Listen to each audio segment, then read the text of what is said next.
وہ دیندار سے بہتر، وہ تہجد والے سے بہتر، وہ چاشت والے سے بہتر، وہ اوابین والے سے بہتر، وہ اشراق والے سے بہتر، وہ پورے طور پہ ہر نوافل والے سے بہتر، ہر عبادت والے سے بہتر، ہر ریاضت والے سے بہتر میں نہیں، میرے نبی نے کہا خیرکم من تعلم القرآن وعلمہ، تم میں سب سے بہتر وہ ہے جو قرآن کو پڑھے اور عمر بھر دوسروں کو پڑھاتا رہے۔ اپنے باپ کی طرف سے نہیں کہا۔ سنو میں بتاؤں کہ میں نے یہ حدیث پڑھی، میں نے خیرکم من تعلم القرآن وعلمہ یہ پڑھا ہے، میں نے حضرت شیخ عبدالسلام مظفر نگری سے انہوں نے پڑھا ہے، شیخ زکریا کاندھلوی سے انہوں نے پڑھا ہے، شیخ عبدالخلیل احمد محدث سہارنپوری سے انہوں نے پڑھا ہے، محمود الحسن دیوبندی سے انہوں نے پڑھا ہے، قاسم نانوتوی رشید احمد گنگوہی سے انہوں نے پڑھا ہے، شاہ عبد الغنی محدث دہلوی سے انہوں نے پڑھا ہے، شاہ اسحاق محدث دہلوی سے انہوں نے پڑھا ہے، شاہ عبد العزیز محدث دہلوی سے انہوں نے پڑھا ہے، شاہ ولی اللہ محدث دہلوی سے کہو سبحان اللہ۔ نعرہ تکبیر، اللہ اکبر، نعرہ تکبیر، علماء دیوبند، علماء حق، علماء دیوبند، مفتی اختر الوحیدی۔ میں عرض کر رہا تھا علم ہوتا ہے بڑا، انسان بڑا ہوتا نہیں۔ توجہ ہے؟ بول تو نہیں ہوئے آپ؟ بات سن رہے ہیں؟ تو میں عرض یہ کر رہا تھا کہ سوال یہ پیدا ہوتا ہے کہ محمد قرآن مقدس کے ساتھ ہم نے کیا کیا ہے اور ہمیں کرنا کیا چاہیے تھا؟ ہم نے غداری کی ہے قرآن کے ساتھ، ہم نے بے وفائی کی ہے قرآن کے ساتھ، لیکن قرآن بھی ایک عظیم عبادت ہے، قرآن ایک عظیم نعمت ہے، جس قوم کے درمیان، جن لوگوں کے درمیان، جس سماج کے درمیان، جس بستی والوں کے درمیان، جن لوگوں کے بیچ میں اللہ کا قرآن موجود ہو اور وہ پورے طور پہ فائدہ نہ اٹھا سکے، کامیاب نہ ہو سکے، حکمرانی نہ کر سکے، کامرانی نہ پا سکے، جنتیں نہ پا سکے، جہنم سے نجات نہ پا سکے، معاشرے کو جنت والا نہ بنا سکے، عزت والے نہ ہو سکے، ترقی یافتہ نہ ہو سکے، تنزلی سے نکل کر عروج پر نہ جا سکے، تو لعنت ہے ایسے لوگوں پر جن کے درمیان قرآن موجود ہو۔ عمر دراز خان دیوبندی نے کہا کہ جس پہ مجھ کو ناز تھا ایمان میلا ہو گیا، میری بخشش کا ہر ایک سامان میلا ہو گیا، اس سے بڑھ کر بد نصیبی اور کیا ہوگی میری، رکھے رکھے طاق میں جزدان میلا ہو۔ ہمیں اللہ نے قرآن دیا تھا، ہم قرآن کی بے حرمتی کر گئے۔ ہم قرآن آؤ میں آپ کو بتاؤں کوئی وقت کا مسئلہ ہے؟ ٹھیک ارے کہہ دو ہے۔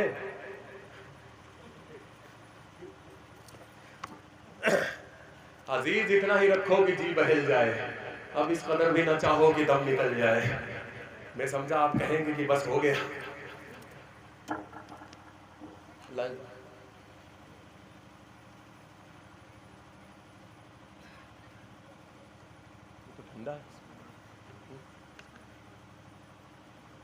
چلو آپ کر گلا۔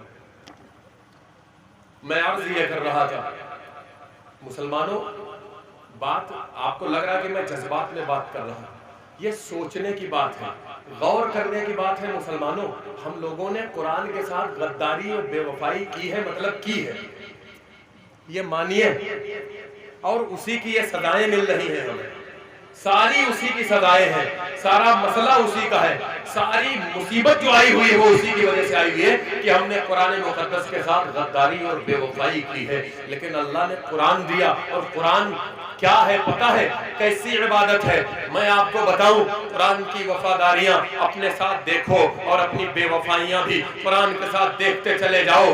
آپ نماز پڑھیں، میں دیکھتا رہوں، ثواب نہیں گناہ پڑے گا۔ آپ روزہ رکھیں، میں نہ رکھوں، خالی دیکھتا رہوں، ثواب نہیں گناہ ملے گا۔ آپ پورے طور پہ زکوٰۃ دیں اور میں کھڑا کھڑا دیکھتا رہوں اور زکوٰۃ ادا نہ کروں، مجھے ثواب نہیں گناہ ملے گا۔ آپ تہجد پڑھتے رہیں اور میں لیٹا لیٹا دیکھتا رہوں، میں نہ پڑھوں، مجھے ثواب نہیں گناہ ملے گا۔ لیکن ایک عجیب و غریب عبادت ہے، اگر آپ وہ نہ کریں، دوسرے کو کرتا ہوا دیکھتے رہیں۔ ارے سوچو، اگر آپ پر حج فرض ہے، دوسرے کو حج کرتا ہوا دیکھتے رہے ہوئے، ثواب نہیں گناہ ملے گا۔ آپ پر نماز فرض ہے، دوسرے کو نماز پڑھتا ہوا دیکھتے رہو گے، آپ نہیں پڑھو گے، ثواب نہیں گناہ پڑے گا۔ آپ پر زکوٰۃ فرض ہے، آپ نہیں دو گے، دوسرے کو زکوٰۃ دیتا ہوا دیکھتے رہو گے، آپ کو ثواب نہیں گناہ ملے گا۔ آپ پر روزہ فرض ہے، دوسرے کو روزہ رکھتا ہوا دیکھتے رہو گے، آپ نہیں رکھو گے، آپ کو ثواب نہیں گناہ ملے گا۔ لیکن ایک